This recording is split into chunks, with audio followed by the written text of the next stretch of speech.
अस्सलाम वालेकुम and welcome to game set match, a new day, a new show. और बहुत इस वक्त डिस्कशन हर चीज़ पे हो रही है जो रिलेटेड है पाकिस्तान वर्सेस ऑस्ट्रेलिया से। हर चीज़ पे बारीक बीनी से देखा जा रहा है, बात की जा रही है। Everyone's talking about this. इस वक्त लग रहा है कि और पाकिस्तान में कोई स्पोर्ट नहीं हो रहा, सिर्फ बात हो रही है तो पाकिस्तान ऑस्ट्रेलिया के हवाले से हो रही है। खैर, ऑस्ट्रेलियन टीम जो है वो कराची पहुंच चुकी है। ऑस्ट्रेलियन और पाकिस्तान टीम दोनों कराची पहुंच चुकी हैं। इस हवाले से डिस्कशन भी होगी, अपडेट भी होगी। साथ ही साथ एक साइड पे पाकिस्तान कप भी चल रहा है, दूसरी तरफ वुमेंस वर्ल्ड कप भी चल रहा है। वेस्ट इंडीज़ और इंग्लैंड का बहुत कोई टाकरे का मुकाबला और वेस्ट इंडीज़ ने जीत हासिल की। इन सारी चीज़ों के हवाले से डिस्कशन करेंगे। And most importantly the news of today, MCC laws of cricket के लॉज में बड़ी तब्दीलियाँ आई हैं, उसके हवाले से भी बात करेंगे। मैं हूँ सवीरा पाशा और मेरे साथ मौजूद हैं अदील अजहर है मेरा नाम। और गुड इवनिंग और अस्सलाम वालेकुम आप सबको हम कहते हैं। और ऑस्ट्रेलियन टीम कराची पहुंच तो गई है, yes. लेकिन एयरपोर्ट से बेचारे होटल नहीं पहुंच पा रहे। नहीं, परेशान होने की बात नहीं है, घबराने की बात नहीं है। घबराना नहीं है जी, बिल्कुल आप घबराना नहीं है। वज़ीर आज़म साहब कराची में इत्तेफाक से थे।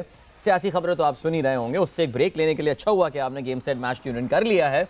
सो उनकी मूवमेंट की वजह से जो है ऑस्ट्रेलियन टीम को सिक्योरिटी क्लियरेंस नहीं मिला है। बट होपफुली मैं अभी क्योंकि उसी रोड से चलता हुआ आ रहा हूँ तो वज़ीर आज़म साहब हमारे बराबर वाले ट्रैक से गुजरते हुए जा रहे थे। He was waving me by the way. अच्छा, सो बहरहाल now I think Australian team will be arriving here. But of course सबकी नज़रें इस वक्त नेशनल स्टेडियम कराची पे हैं। नेशनल स्टेडियम कराची में किस तरह की विकेटें होंगी। पैट कमिंस ने अपने कमेंट्स सवेरा दे दिए हैं रावलपिंडी की विकेट के हवाले। ज़ाहिर है when everyone is talking about that तो why won't Australian captain be talking about that. हम भी अपने जो है वो अपने एक्सपर्ट से भी बात करेंगे। आज हमारे साथ एक पाकिस्तान के बड़े मशहूर मायना स्पिनर हमारे साथ होंगे, रमीज़ राजा साहब जो हैं। उन्होंने भी बात की है, उनसे भी जब ये सवाल पूछा गया, बिकॉज आज सुबह आपने शायद देखा हो पाकिस्तान के वज़ीर इत्तलात फवाद चौधरी साहब ने जो है उन्होंने भी ट्वीट किया। और उन्होंने भी ट्वीट करके पाकिस्तान के इस पहले टेस्ट मैच में, रावलपिंडी टेस्ट मैच में जिस तरह की विकेट बनाई गई है सवेरा, उसे काफ़ी क्रिटिसिज्म का निशाना बनाया कि इस तरह की फ्लैट विकेट ना बनाए। Now Rameez Raja has come back और उन्होंने एक बयान दिया और उन्होंने कहा है कि भाई देखो विकेटें, तो मैंने कहा मैं तो अभी आया हूँ। बहुत देर से खामोशी थी, शुक्र उनका कोई आया। कुछ जो उन्होंने कहा वो शुक्र कुछ कहा, बिकॉज मैं बार बार ये सोची थी कि रमीज़ राजा अब तो PCB चेयरमैन है, मगर अगर वो यूट्यूबर की तरह ही होते और अभी यूट्यूब पे ही बात कर रहे होते जो कि वो रेगुलरिटी में करते थे अपने चैनल पे, सो वो कितना क्रिटिसाइज कर चुके होते इस पिच को। उन्होंने कहा क्या पिच के हवाले से? बिल्कुल जी, अभी बहुत क्रिकेट बाकी है, ये उन्होंने कहा है। ज़रा हम सब्र करें और देखते हैं कि क्या होता है कराची की विकेट पे, क्योंकि नेशनल स्टेडियम कराची वैसे एक बहुत अच्छी पिच होती है नेशनल स्टेडियम कराची में, जो कि बैटर्स के लिए तो साजगार होती है, मगर बॉलर्स के लिए भी बहुत कुछ होता है उस पिच पे। तो सबकी नज़रें अब यही होंगी, we all want competitive cricket, we want fearless Pakistan, because this fearless Pakistan was playing in World T20 और बड़ा मज़ा आया था देखने में उस fearless पाकिस्तान को। ऑस्ट्रेलिया से मोस्ट इंपॉर्टेंट मैच में नॉकआउट्स पे हारे, फिर भी कोई क्रिटिसिज्म नहीं हुई अदील, बहुत शोर शराबा नहीं हुआ, बिकॉज जिस तरह हमारी टीम ने फाइट बैक की थी, जिस तरह ऑल टुगेदर टूर्नामेंट में हमारी टीम खेली थी, उस अप्रिसिएशन की वजह से किसी ने कुछ शोर नहीं मचाया था। So we all want fighting spirit from our team और अच्छा मुकाबला हो। बट इस मैच के ऊपर हमें बात करना ज़रूरी है, because Pakistan versus Australia, one of the biggest series happening right now in the cricketing world. हर किसी की नज़रें इस पे, और डिस्कशन के लिए आज हमारे साथ हमारे मेहमान भी मौजूद हैं। बहुत ही धीमा और बहुत ही प्यार मोहब्बत से बात करते हैं और बॉलिंग भी कुछ इसी स्टाइल से कराते थे। प्यार मोहब्बत से बॉलिंग कराते कराते बैटर को ऐसे आउट करते थे कि उनको पता ही नहीं चलता था कि आउट हो गए। तो हमारे साथ मौजूद है पाकिस्तान के former test cricketer Iqbal Qasim sahab. जी इकबाल साहब, वेलकम टू द शो।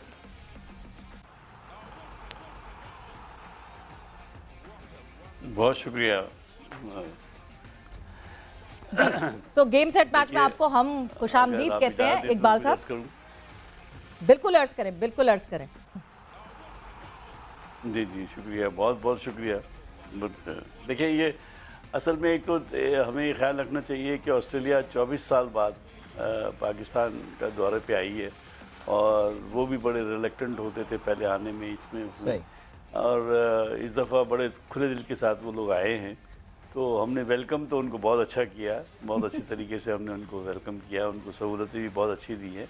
मगर बेसिक तो पॉइंट ये है कि क्रिकेट उनको अच्छी मिलनी चाहिए ताकि वो खेले तो उनको स्वाद आए, वो जाएं और उनके शायकीन भी देख रहे होंगे। जाहिर सी बात है कि भाई पाकिस्तान जाके खेलने का मज़ा भी आया। वो अपनी जगह ठीक है। रमीज़ राजा साहब का एक कंसर्न है कि जी ऑस्ट्रेलिया के ट्रैप में हम नहीं जाना चाहते, ऐसी विकेट हम नहीं बना के देना चाहते जिससे कि ऑस्ट्रेलिया को एडवांटेज हो, और ये हर कंट्री को हक हासिल है, इसमें कोई दो राय नहीं है। मगर विकेट ऐसी भी होनी चाहिए जिसमें कि एटलीस्ट 60-40 चांस तो होना चाहिए सबके लिए।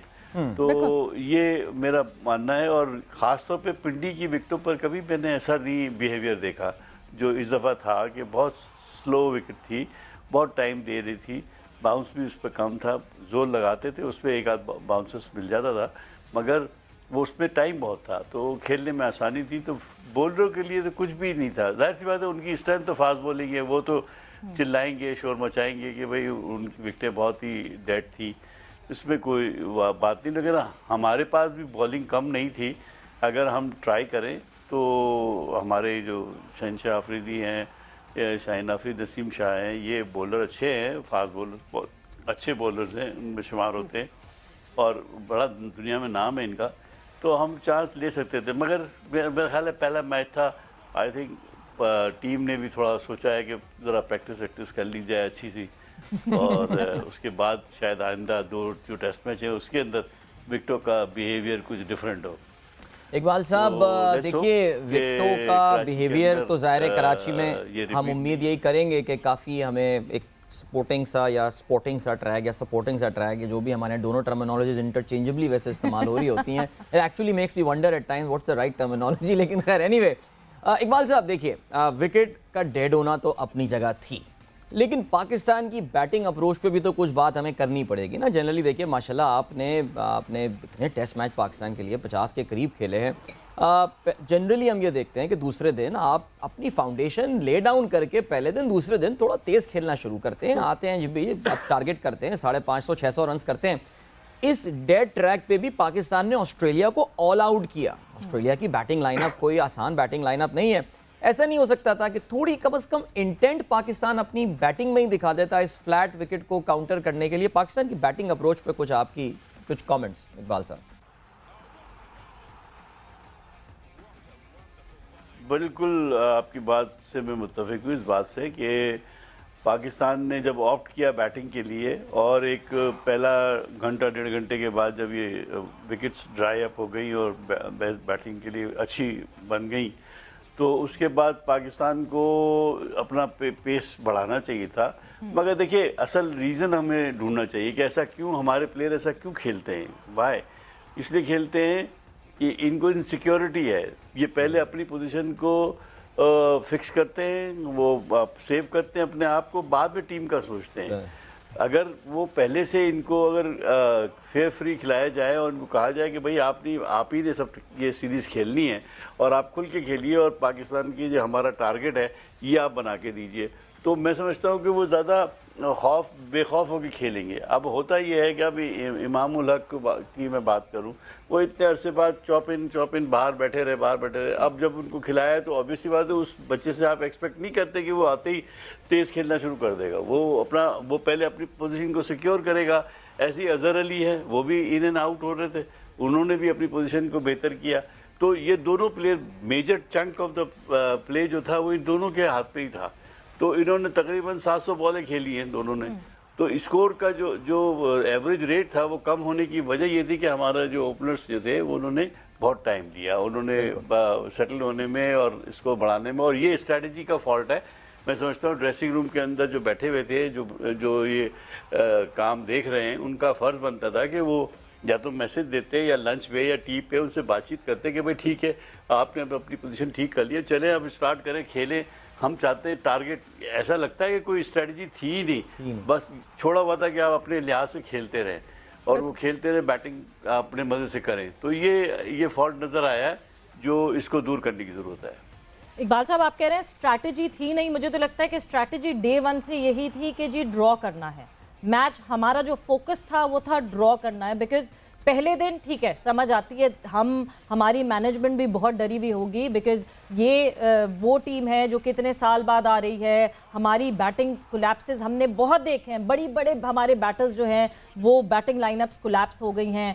हमें बिल्कुल ये फियर होगा हमारी बैटिंग गिर जाएगी, वर्ल्ड क्लास बॉलर्स आ रहे हैं, किस तरह खेलेंगे। मतलब मैं उस टाइम फ्रेम को ऐसे वो करूंगी कि जब लास्ट टाइम ऑस्ट्रेलिया आई थी तो इमाम वाज 2 years old, 2 साल के थे इमामुल हक जब लास्ट टाइम ऑस्ट्रेलिया ने टूर किया था पाकिस्तान को, और अब किया। सो सारी ठीक है, जो सारी डर थे, खौफ थे, वो सारे सही थे। बट दूसरे दिन के बाद से आप अगर आप सिर्फ यही सोच रहे हैं कि आपने ड्रॉ करना है, मतलब 5वें दिन पे भी मैं और अदील हम यहाँ बैठे we were a bit positive कि शायद कुछ चेंज हो जाएगा, शायद ऐसा हो कि ये थोड़े से रन्स बनाएं, ये 200 रन बना के फिर से आखिरी 30 ओवर में मौका दे दें ऑस्ट्रेलिया को कि बैटिंग करो, चलो आओ, कुछ फाइट बैक दिखे। मगर ऐसा कुछ भी हुआ ही नहीं।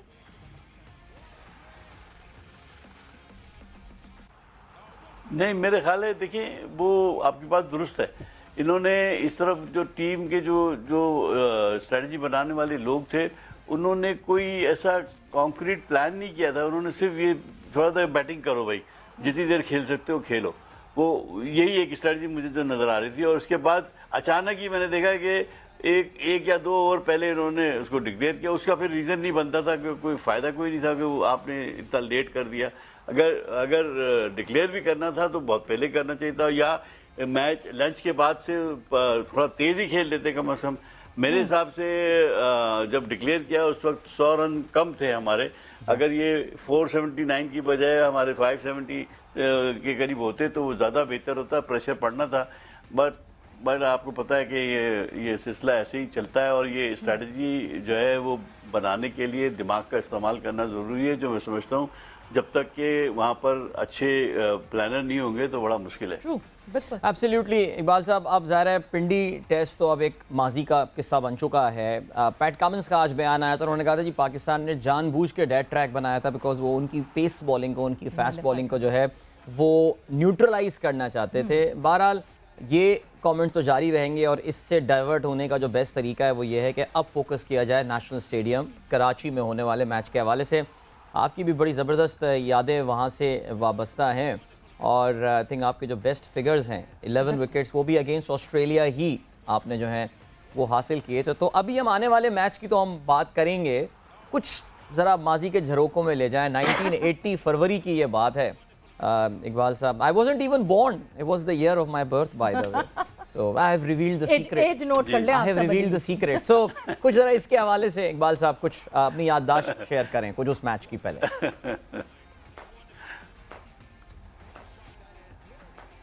मैं समझता हूँ कि वो पाकिस्तान इंडिया से जब आया था तो बहुत डेस्परेट पोजीशन में था। 79-80 की बात है ये, और टीम जो थी वो बिल्कुल तितर बितर हुई हुई थी। मैनेजमेंट भी बहुत परेशान थी, तो जीत जो थी वो रिक्वायर्ड थी, वो बहुत ज़रूरी था पाकिस्तान की क्रिकेट को बचाने के लिए। पाकिस्तान को टेस्ट में जीतना ज़रूरी था, तो इस लिहाज से ये डिसाइड हुआ कि कराची का टेस्ट मैच है उसको स्पिन विकेट बनाया जाए, ताकि ऑस्ट्रेलिया को काउंटर करके हम वो टेस्ट मैच जीत के, स्टार्ट सीरीज़ का वहीं से होना था, तो सीरीज़ में आप 1 अप हो जाएं तो इंशाल्लाह फिर हम आगे जाके उनके साथ अच्छा मुकाबला कर सकते हैं, और पब्लिक का कॉन्फिडेंस भी बहाल हो सकता है। क्योंकि इंडिया की हार के बाद आपको पता है ना कैसा हाल होता है, तो वो हाल बहुत बुरा था। तो इस लिहाज से फिर वो विकेट जो थी उसका स्पिन विकेट बनी थी, और उसमें तौसीफ अहमद को का डेब्यू था, और वो मेरे साथ खेले थे, तो वो हम लोगों ने मिलके पाकिस्तान जीता उस टेस्ट मैच में, और वहाँ से फिर हमारा सीरीज़ आगे बढ़ी। तो बड़ी यादें वाबस्ता हैं। ग्रेग चैपल, बड़े बड़े एलन बॉर्डर, बड़े अच्छे अच्छे प्लेयर थे जो खेले, और वो भी उस वक्त भी वो बेचारे ह्यू एंड क्राई कर रहे थे कि पाकिस्तान ने एडवांटेज लिया और अपनी बैटिंग बॉलिंग का और इसका उसका। तो ये तो खैर पार्ट एंड पार्सल है कि जब भी आप होम कंट्री पे खेलते हैं किसी जगह जाके तो उसको एडवांटेज होता है। ऑस्ट्रेलिया जब हम जाते हैं तो वो बहुत हार्ड एंड बाउंसी विकेटें बनाते हैं, वो ज़रा सा भी मौका नहीं देते पाकिस्तानी प्लेयरों को या इंडियन प्लेयर्स को या सब कॉन्टिनेंट की टीम को। तो ये एडवांटेज तो लेना चाहिए और ज़रूर लेना चाहिए। मगर ये जो ड्रॉ हुआ ना, इसका कल क्या, या तो पाकिस्तान स्पिन विकेट बनाता मैच जीत जाता, कोई बात नहीं। फैसलाबाद में अब्दुल कादिर को आपको याद होगा वेस्ट इंडीज़ के खिलाफ अकेले उसने मैच जिता दिया था, तो वो स्पिन विकेट थी, वो ठीक था, फेयर इनफ।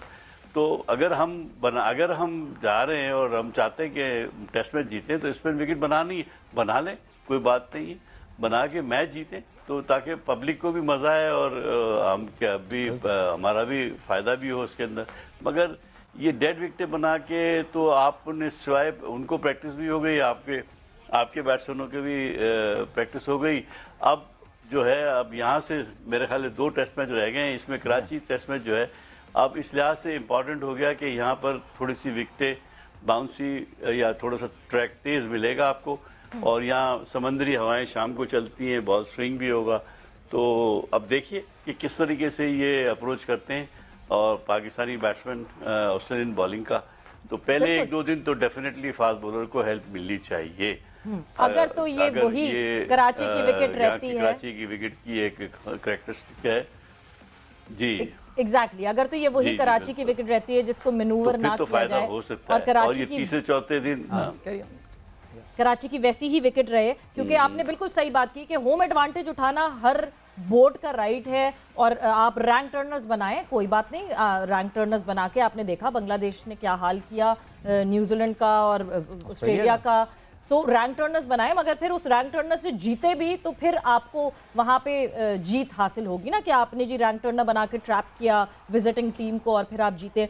बट जब अब हम नेशनल स्टेडियम कराची की बात करते हैं, जिस तरह हमें पता है कि इस सी ब्रीज की वजह से फास्ट बॉलर्स को काफ़ी सपोर्ट मिलती है, और सी ब्रीज से पहले भी अगर मैं पिच की भी बात करूँ तो वहाँ पे भी फास्ट बॉलर्स बहुत अच्छी तरह कैपिटलाइज कर सकते हैं। Hasan Ali is fit now and he's available for the second test.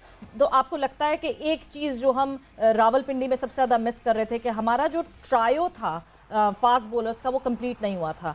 सो हसन तो अभी अवेलेबल हैं, but Haris I am not sure कि हारिस अवेलेबल हो गए हैं कि नहीं होंगे। हारिस भी अवेलेबल होंगे, so we will have that trio, Shaheen Shah Afridi, Haris, Rauf and Hasan. So which means कि हम इनको चैलेंज कर सकते हैं, क्योंकि वहाँ जवाब में हमारे पास पैट कमिंस, हेजलवुड और स्टार्क मौजूद हैं।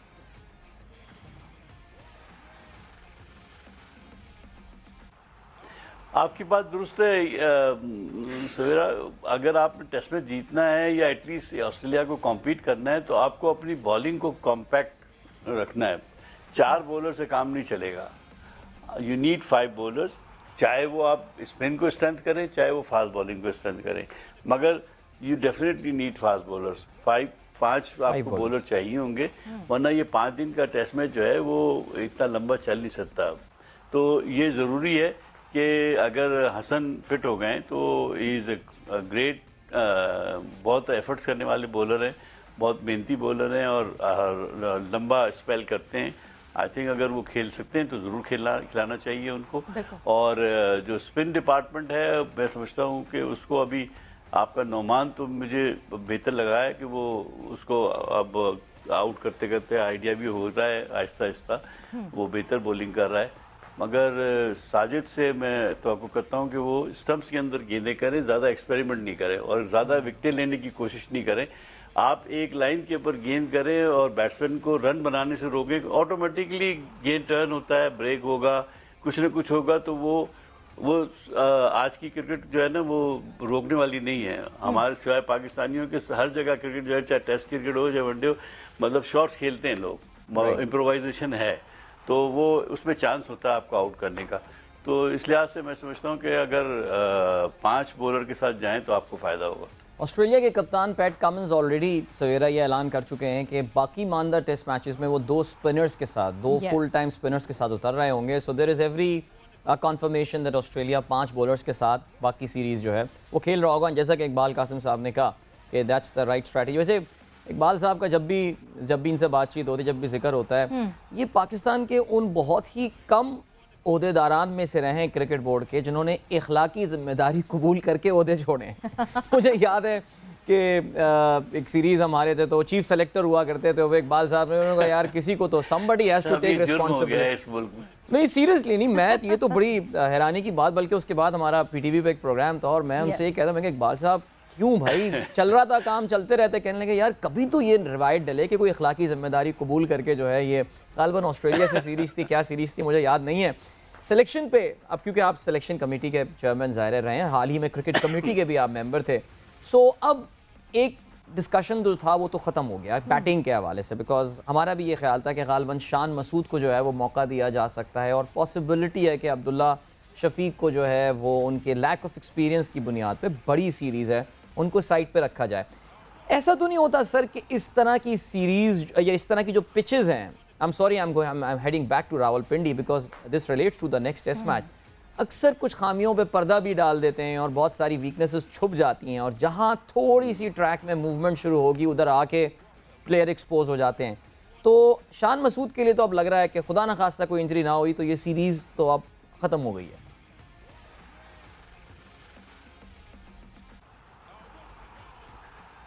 देखिए ये एक अनफॉर्चुनेट बात है, हमारी सिलेक्शन कमेटी का जो प्रॉब्लम है ना, प्रॉब्लम ये है, बल्कि इनफैक्ट हमारे कप्तान जो होते हैं वो सिलेक्शन कमेटी के साथ जब डिस्कशन करते हैं तो वो अपनी राय ज़रूर एम्फेसाइज करते हैं कि मुझे कौन सा प्लेयर चाहिए और कौन सा प्लेयर नहीं चाहिए, और बाज़ कैप्टन तो बहुत एग्जर्ट करते हैं कि यार ये जो हम कह रहे हैं वो हमें मिलना चाहिए। मैं समझता हूँ कि सिलेक्शन कमेटी जो है उसका बेसिक पर्पज़ ये है कि वो ये देखना चाहिए कि क्या हमने किसी प्लेयर को किस बुनियाद पे सेलेक्ट करना है, क्या नीड की बुनियाद पे करना है, और वो उसका क्राइटेरिया क्या है कि क्या उसकी फॉर्म अच्छी होनी चाहिए, क्या उसके रन्स अच्छे हैं, या उसने अभी हालिया सीरीज़ में या फर्स्ट क्लास में मैचेस में रन्स किए हुए वो होना चाहिए, और प्लस साथ में कि उसका कितना टाइम पीरियड जो है वो हमारे को सर्व कर सकता है, वो ये देखना ज़रूरी है। तो शान मसूद हमारा ये नहीं कि इमाम जो है वो बुरा प्लेयर है, इमाम भी बहुत अच्छा प्लेयर है, इसमें कोई शक नहीं, मगर होता ये है कि टर्न होती किसकी है, मिल जाती है किसी को। अब बेसिकली तो शान मसूद जो परफॉर्मेंस कर रहा था, आई थिंक मेरे हिसाब से तो उसका पहले चांस बनना चाहिए था इमामुल हक की बजाय, मगर बिल्कुल जो आप कहते हैं कि लाइन उसके हिसाब से चलना चाहिए और एक ऑर्डर में जो है वो चांस मिलना चाहिए, बिकॉज बहुत सारे टैलेंटेड प्लेयर्स हैं। ऐसा नहीं है कि पाकिस्तान में टैलेंट की कमी है, बहुत दफ़ा स्टेटमेंट्स आई है कि पाकिस्तान में टैलेंट की कमी है, बट कोई टैलेंट की कमी नहीं है। बट जिसकी बारी आए तो शान के ऊपर तो बहुत ज़्यादा ये डिबेट थी कि शान मसूद को ही होना चाहिए था, मगर एक बात और अदील जो कि मैं रेगुलरली पढ़ रही हूँ, लोगों का पॉइंट ऑफ व्यू है, एक स्कूल ऑफ थॉट ये मानती है कि क्योंकि विकेट ऐसी बेल्टर थी and Babar is very good friends with Imam, so maybe that could have been one reason that he said he can just come back very easily, because पिछले 2 साल से ही has been not playing test cricket for Pakistan. देखिए I think अब तो अब wicket के तुफैल या कुछ भी हो, ही स्टैंड्स विंडिकेटेड। अब इस पे देखिए मेरा जो पॉइंट ऑफ व्यू पिछले सवाल जो इकबाल साहब से हम पूछ रहे थे और आई होप कि हमारा राब्ता उनसे बहाल हो जाता है, वो यही था कि थोड़ी सी विकेट में आपको हेल्प मिलना शुरू करेगी, थोड़ी सी आपको सीम हो गई कराची की विकेट या स्पिन कर जाती है, और हम जो आई थिंक कल लाला के साथ ही प्रोग्राम में जो बात कर रहे थे कि यार अब कहीं ओवरडू ना कर दें, ये इतनी टर्निंग रैंक टर्नर बना दें या कोई ऐसी सीम वाली ट्रैक बना दें। मेरा नहीं ख्याल कि बहुत ज़्यादा सीम वाली ट्रैक बना पाएंगे बिकॉज टाइम नहीं है आपके लिए, टेक सम टाइम वो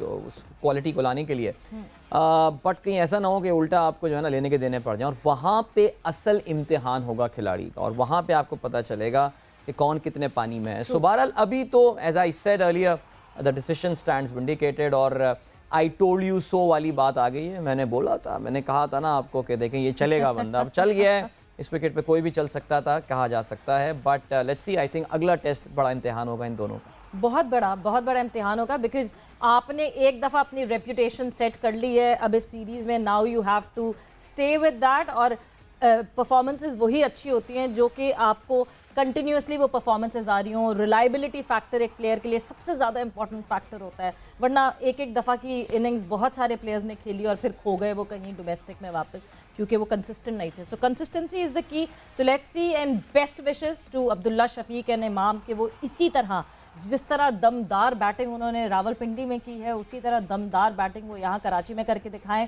मगर वक्त यहाँ पे गेम सेट मैच का हुआ है ब्रेक का, मगर जब हम ब्रेक से वापस आएंगे सो एमसीसी ने क्या क्या कर दी हैं तब्दीलियाँ क्रिकेटिंग लॉज में, उसके हवाले से डिस्कशन करेंगे।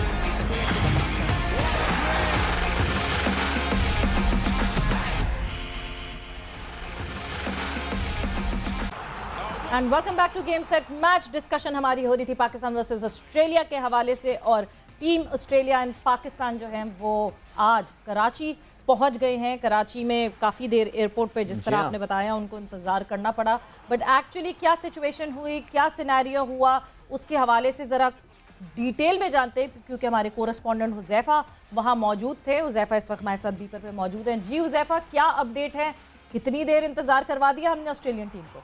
बिल्कुल सवेरा, जैसा आपने कहा कि एक तवील इंतजार, तकरीबन 3:15 बजे आज जो है वो दोनों टीमों का जो चार्टर तैयारा था वो ओल्ड टर्मिनल पे लैंड किया था, लेकिन तकरीबन 2 घंटे का इंतजार दोनों टीमों को करना पड़ा, क्योंकि शहर की सियासी सूरत हाल कुछ ऐसी है। वज़ीर आज़म इमरान खान भी यहाँ मौजूद थे, तो सिक्योरिटी क्लियरेंस का इशू था, बहुत सारी जगहें बंद थी, जिसकी वजह से 2 घंटे का तवील इंतजार करना पड़ा। और तकरीबन 5:20 पर पाकिस्तान और ऑस्ट्रेलिया की टीम जो है वो एक लंबे काफिले में, जिसमें बहुत ज़्यादा सिक्योरिटी थी, फिजाई निगरानी भी की जा रही थी, पूरे रूट के ऊपर जो है वो सिक्योरिटी एहलकार नाफिज किए गए थे। फिर जो है वो ये इजाज़त दी गई कि दोनों टीमें ओल्ड टर्मिनल से निकल के और अब निजी होटल जो है वो पहुंच गई हैं। हमने ये भी देखा कि स्टीव स्मिथ और डेविड वार्नर जो है वो फ्रंट सीट पे बैठे हुए थे और वो खासा एंजॉय कर रहे थे। साइडों पे लोग खड़े हुए थे, लोगों को देख के हाथ भी लाया और काफी इंजॉय करते हुए नजर आया। अब ये भी बताते चले आपको कि दोनों टीमें जो पहुंची हैं उनका जो है वो पीसीआर टेस्ट लिए जाएंगे, और पीसीआर टेस्ट के बाद कल से दोनों टीमों को इजाजत दी जाएगी कि वो वापस आएं और ट्रेनिंग करें नेशनल स्टेडियम कराची के अंदर 2 दिन ट्रेनिंग होगी,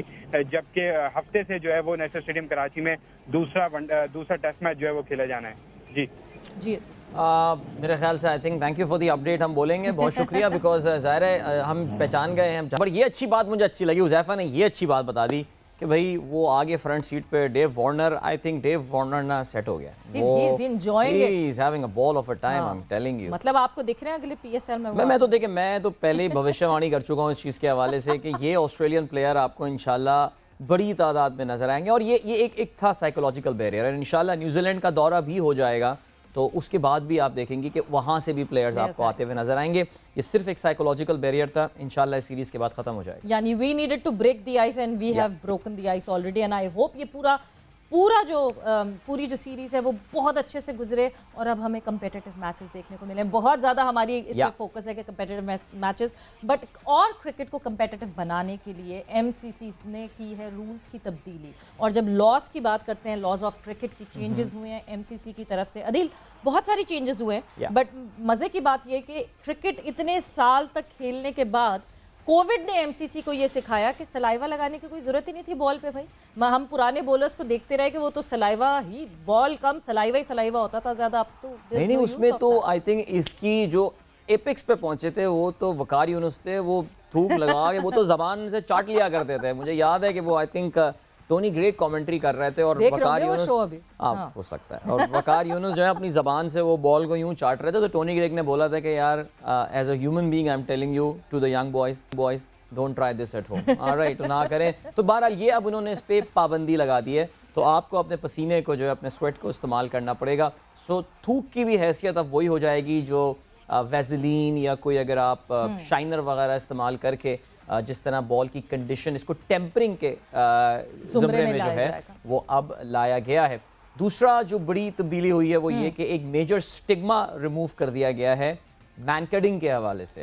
अच्छा, मैनकडिंग को हर मेरे ख्याल से मुल्क में अपनी एक टर्मिनोलॉजी इसके लिए इस्तेमाल की जाती है, कहीं इसको सेल्फ आउट कहा जाता है, कराची की लिंगो में इसको कुछ और भी कहा जाता है, थोड़ा वियर्ड सा वर्ड है इसलिए मैं उसको यूज़ नहीं कर रहा, लेकिन ये एक तो इसकी हिस्ट्री बड़ी ज़बरदस्त है। आई मीन इसको मैनकड इसलिए कहा जाता है, it is named after former Indian cricketer, ICC hall of famer हैं विनू मनकड, जिन्होंने 1947-48 की सीरीज जो इंग्लैंड इंडिया के दरमियान हुई थी, I think post independence this was the first time both teams were playing, इसमें 2 खिलाड़ियों को उन्होंने इस तरह आउट किया था कि वो जब बॉलिंग कराते आ रहे थे, he was a left arm spinner, और उनकी बॉलिंग कराते हुए वो बैकअप कर रहा था बैट्समैन, और उन्होंने जो वो आउट कर दिया था।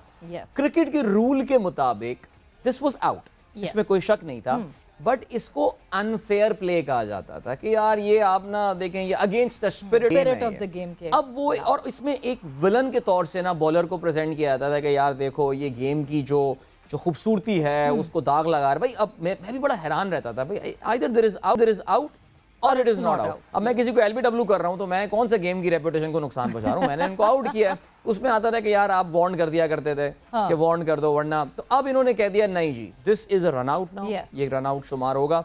And I think a very good decision, once and for all इस पूरे मामले को खत्म कर दिया ICC। बिल्कुल, और मुझे लगता है कि ये सबसे ज्यादा इस वजह से किया गया है बिकॉज रीसेंट टाइम्स में सबसे ज्यादा शायद मैन कटिंग करते हुए अश्विन हमें दिखे हैं, और अश्विन बहुत ज्यादा कभी एक स्कूल ऑफ थॉट बड़ी क्रिटिसाइज करता था कि नहीं जी स्पिरिट ऑफ द गेम खराब कर दी और ये कर दिया, और एक जो था वो कहता था जी प्रॉम्प्टनेस है ये बॉलर की, और बॉलर अगर इतना प्रॉम्प्ट है कि वो देख रहा है कि नॉन स्ट्राइकर जो है वो पिच का बेसिकली डिस्टेंस कम कर रहा है बिफोर रिलीजिंग द बॉल, तो बिल्कुल गलत कर रहा है। फिर अगला जी एक और रूल जो कि जिसमें अमेंडमेंट हुई वो है क्रॉसिंग ऑफ द बैटर्स का rule, striker end non striker का रूल, जिसमें पहले ये हुआ करता था कि अगर एक स्ट्राइकर ने जो है वो शॉट मारा है और बॉल हवा में है और वो अगर रन भाग रहा है ऐसे करके, और अगर वो अभी यहाँ हैं दोनों और कैच हो जाता है तो जो नया बैटर आएगा वो बैटर जो है वो स्ट्राइक पे जाएगा। बट अगर कैच पकड़ने से पहले क्रॉसिंग हो गई है सो फिर नॉन स्ट्राइकर पे जाएगा नया बैटर, और जो क्रॉसिंग हो गई है सो वो जो करंट बैटर खड़ा हुआ था और क्रॉस कर चुका है वो जाएगा स्ट्राइकर। मगर अब ये सारी चीज़ें ख़त्म हो गई हैं, इस कन्फ्यूजन को, इस सारी चीज़ को एक साइड पे रख दिया गया है। बॉलर के लिए एक अपॉर्चुनिटी लाई गई है कि जो नया बैटर आएगा चाहे कुछ क्रॉसिंग हो गई हो या नहीं हो गई हो वो स्ट्राइकर ही होगा, वो ही सबसे पहले आके फेस करेगा बॉलर को। या एब्सोल्युटली, देखिए इंटरनेशनल क्रिकेट में तो ये थोड़ा बहुत कंट्रोवर्शियल हुआ करता था, but now you have got so many cameras covering the match कि ये इतना बड़ा इशू नहीं रहा था। गली मोहल्लों की क्रिकेट में बड़ी आसानी हो गई है इस रूल के चेंज की, इस पे बड़ा फट्टा होता है ना, बड़ा यार क्रॉसिंग हो गई ये वो। अब क्योंकि खैर देखें गली मोहल्लों के तो अपने रूल होते हैं ना, वन टेप आउट वाला ये वो, ICC अप्रूव तो MCC तो इनको अप्रूव करता नहीं है। बट अब आई थिंक हमारी जो मोहल्ला क्रिकेट है और ग्राउंड में क्रिकेट है उसमें भी अब ये रूल अप्लाई हो जाएगा, तो वंस एंड फॉर ऑल इस फट्टे को MCC ने जो है मेरीलेबोन क्रिकेट क्लब ने इस फट्टे को खत्म कर दिया। बिल्कुल। सो फिर उसके बाद अगला अच्छा, इसके अलावा और डेड बॉल देने के हवाले से बात की गई है कि अंपायर को ये डिस्क्रिशन दे दी गई है कि अगर वो while the bowler is bowling और उस वक्त फील्ड पोजीशन चेंज हो रही होती है तो वहां पे वो actually 5 run, not dead ball का अलग रूल है, 5 रन अवॉर्ड कर सकता है। अभी आपको पता है कि क्रिकेट में 5 रन बहुत ही अनयूजुअल सर्कमस्टांसेस के जी हेलमेट रखा हुआ हो फील्डिंग साइड का, उस पे बॉल लग जाए, वहां पे 5 रन दिए जाते हैं, 5 पेनल्टी रन जिनको आप कहते हैं। सो अब इन्होंने 5 पेनल्टी रन इस पे भी कर दिए हैं because this for sure is against the spirit of the game. Batsman जब बॉलर पे कॉन्सेंट्रेट कर रहा होता है, उस पर फोकस कर रहा होता है, वो फील्ड पोजीशन चेक कर चुका होता है। इस दौरान अगर आपने उस चीज को तब्दीली की, this is against the spirit of the game and I think a good decision के जिसपे पेनल्टी रन अब अवार्ड किए जाएंगे। बिल्कुल। सो रूल्स, बहुत सारे लॉज में और भी तब्दीली हुई है और बहुत सारे लॉज की बात की गई है। इसमें एक और लॉ जो कि वाइड करार देने की बात की गई है कि रन अप से पहले स्ट्राइकर जिस पोजीशन पे खड़ा है that would be the marked position.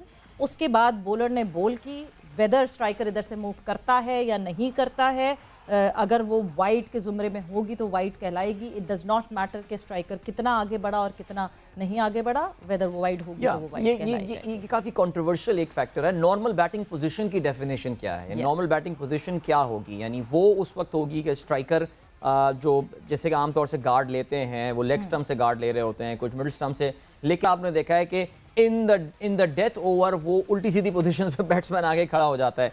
So now this won't apply. जो नॉर्मल वाइड का रूल है वो वाइड का रूल अप्लाई होगा, जो मार्किंग हुई हुई है ये सारी चीज़ होंगी। एंड आई थिंक ये एक अच्छा, आई थिंक ये जो नया कोड आया है, code of the laws of cricket जो MCC रिलीज़ करती है, this I think is the 3rd edition of that book जो रिलीज़ हुई है। एंड इसमें उन्होंने बहुत सारे रूल्स को सिंप्लीफाई किया है and a very good thing कि वाकई इस कॉम्प्लिकेशन से हमें निकलना चाहिए और इस कॉम्प्लिकेशन से बचाना चाहिए। बट अब क्योंकि नेशनल स्टेडियम कराची में पहुंच चुका है ये festival of Pakistan versus Australia, और जो लोग यहाँ कराची में बैठे थे वो बेताब थे क्योंकि जो लोग पिंडी में थे वो हमारे सारे कलीग्स वो एंजॉय कर रहे थे स्टेडियम जाके क्रिकेट देखकर। सो अब कराची में ये मेला सजने लगा है और सब कराची के लिए तैयार है। और क्या क्या हो रहा है नेशनल स्टेडियम की तैयारियां कैसी हो रही है, हमारे कोरेस्पॉन्डेंट खिजर मौजूद थे नेशनल स्टेडियम में और उन्होंने क्या क्या वहां देखा और हमें क्या क्या इन्फॉर्मेशन वो बताने वाले हैं, आपको क्या क्या इन्फॉर्मेशन देने वाले हैं, खिजर से जानते हैं। खिजर, अस्सलाम वालेकुम, welcome to game set match. क्या हो रहा है नेशनल स्टेडियम में, क्या रौनकें शुरू हो गई हैं?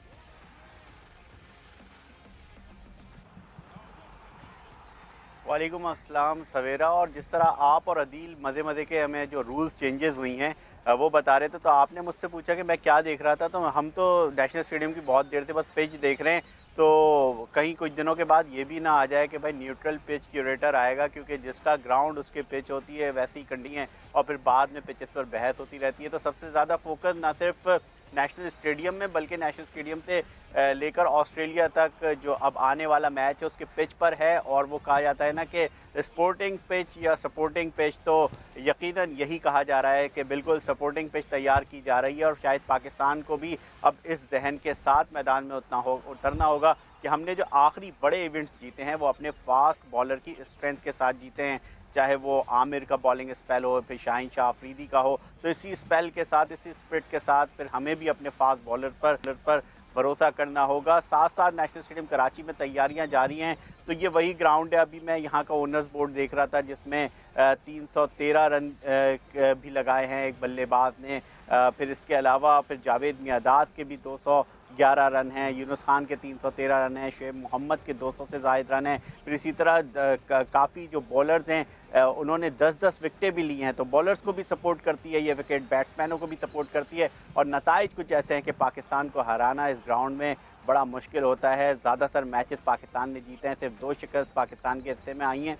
तो यकीनन जो सपोर्टिंग पिच तैयार की जा रही है, बॉलर्स को, बल्लेबाजों को सपोर्ट की करेगी। और वो जो एक तासुर डिज़ाइन करने की कोशिश भी कर रहा है पाकिस्तान क्रिकेट बोर्ड के सिर्फ़ और सिर्फ बल्लेबाजों के लिए ही शायद पिंडी स्टेडियम की पिच तैयार की गई थी। हालांकि वो रिवायत से थोड़ी हट के बात है, मगर अब पाकिस्तान क्रिकेट बोर्ड की भी कोशिश यही है कि जो नेशनल स्टेडियम की पिच है उधर कुछ ना कुछ थैंक यू सो मच, तैयारियां जारी हैं, बहुत शुक्रिया। बिल्कुल जारी हैं और आई रियली होप कि एक तैयारी जो पीसीबी को वाकई अब कर लेनी चाहिए वो ये है कि खुदारा ज़रा स्टेडियम की कंडीशन इसका कुछ करें, स्टेडियम की कंडीशन का, बिकॉज नेशनल स्टेडियम कराची, सवेरा हमने पहले भी ये बात की, of all the stadiums in Pakistan has got the worst viewing experience. ठीक है, चाहे वो आपका उन स्टैंड्स में बैठ के मैच देखना हो, वो बड़े बड़े से पिलर्स आपके सामने हो, वो एक खौफनाक सी स्टील की बनी हुई, जो खैर अब तो उन्होंने उसको चेंज कर दिया है, वो we need a green field stadium now. By green field I means के from the scratch you need a new stadium. This does not work. Savera, you have seen cricket in many parts of the world. लोगों का experience, washroom सबसे critical चीज़ वहाँ पे होती है, पानी का, ठंडे पानी का इंतज़ाम एंड ऑल, सीटों की जो है वो आसाइश, इन चीज़ों में this is very bad. But I hope फिर भी वी आर वेरी अच्छा जी। मुझे बताया ये गया है कि टीम जो है वो होटल पहुँच गई हैं, दोनों टीमें, और इस वक्त के ये मनाजिर जो हैं, ये तो एयरपोर्ट से निकलने के जो कार्गो टर्मिनल है वहाँ से, जो ओल्ड टर्मिनल है वहाँ से इस वक्त टीम निकल रही है। आप देख सकते हैं सख्त सिक्योरिटी इस वक्त, मेरे ख्याल से पाकिस्तान में जितनी पॉसिबल सिक्योरिटी है वो कराची आई हुई है, बिकॉज वज़ीर आज़म साहब की भी सिक्योरिटी बड़ी ज़बरदस्त, और उसके बाद यहाँ पर ये और हेलीकॉप्टर्स भी मौजूद हैं एरियल सिक्योरिटी के साथ, ये टीमें निकल रही हैं। दीज आर द पिक्चर्स के ये जो होटल में पहुंच गई। और एक चीज़ जो हमने देखी है, ये जो 24 साल बाद ऑस्ट्रेलिया कराची भी आ गई, 24 साल बाद ऑस्ट्रेलिया कराची भी आई है। और मैं ये जो बस है, it has gone through an evolution, a Metamorphosis. और ये पहले सिर्फ एक बुलेट प्रूफ, एक नॉर्मल कोस्टर होती थी, फिर उसको बुलेट प्रूफ किया गया। अब जरा आप सीटें देखें अंदर जो उन्होंने लगाई हुई हैं, वो बड़ी तब्दीली इसमें जो है वो आ गई है। ये तो कोई James Bond high tech but अब ये सिर्फ बुलेट प्रूफ नहीं है, this is a bomb proof course, this is a bomb proof of course, and yes very important, very critical. बहरहाल जी, with time Pakistan is definitely improving their overall the SOPs of the game. So एक बार फिर से footage हम आपको दिखा रहे हैं। तो ऑस्ट्रेलियन टीम, बहुत यादगार टेस्ट मैचेस ऑस्ट्रेलिया और पाकिस्तान ने नेशनल स्टेडियम में खेले। जब आखिरी बार ये दोनों टीमें खेल रही थी, Shahid Khan Afridi made his test debut, Lala got 5 wickets there. अपने बड़े यादगार परफॉर्मेंसेस में से वो इसको काउंट करते हैं। अभी हम इकबाल कासिम साहब हमारे साथ मौजूद हैं। Unfortunately we could not reconnect with him for because of technical reason. 11 विकेटें, इनके बेस्ट बॉलिंग फिगर्स। ऑस्ट्रेलिया को 220 और 142 रन पे पाकिस्तान ने आउट किया था उस टेस्ट मैच में। And then how can we forget that 94-95 series, जिसमें पाकिस्तान ने 1 विकेट से कामयाबी हासिल की थी। So we are all looking for, I mean eventually we would want Pakistan to win this test match, but we are looking for a very good game of cricket inshallah. At least very good competition, competitive cricket देखने को मिले। मगर जहां आप अदील बात कर रहे थे ना कि इंफ्रास्ट्रक्चर की और क्या-क्या changes honestly speaking national stadium में जो है वो मैच देखने का जो पूरा एक्सपीरियंस है that is not that impressive. दो के हम पिंडी की बात करते हैं कि रावलपिंडी स्टेडियम में जो है वो वॉशरूम्स नहीं हैं या फैसिलिटीज़ नहीं हैं, बट इस वक्त पाकिस्तान में मुझे लगता है पिंडी रावलपिंडी स्टेडियम में आपको मैच बहुत अच्छे से दिखता है because the stands are so close to the ground कि there is a good connectivity ground से और विजिबिलिटी ज़्यादा अच्छी है। बट नेशनल स्टेडियम कराची में बहुत सारी चीज़ें बदलनी है बिकॉज हमने इवेंचुअली एशिया कप जो है वो अब होस्ट करना है और उसके बाद फिर हमने और आईसीसी के इवेंट्स चैंपियंस ट्रॉफी और कुछ और भी इवेंट्स हम लुक फॉरवर्ड कर रहे हैं होस्ट करने के लिए। सो ऑब्वियसली बेहतरी करनी पड़ेगी, मगर इस वक्त जो है फोकस है सारा पाकिस्तान वर्सेस ऑस्ट्रेलिया पे। बट यहाँ गेम सेट मैच का जो है वह वक्त ख़त्म हो गया है। सो आप लोगों ने अपना ख्याल रखना है। टेक केयर, बाय बाय, अल्लाह हाफ़िज़।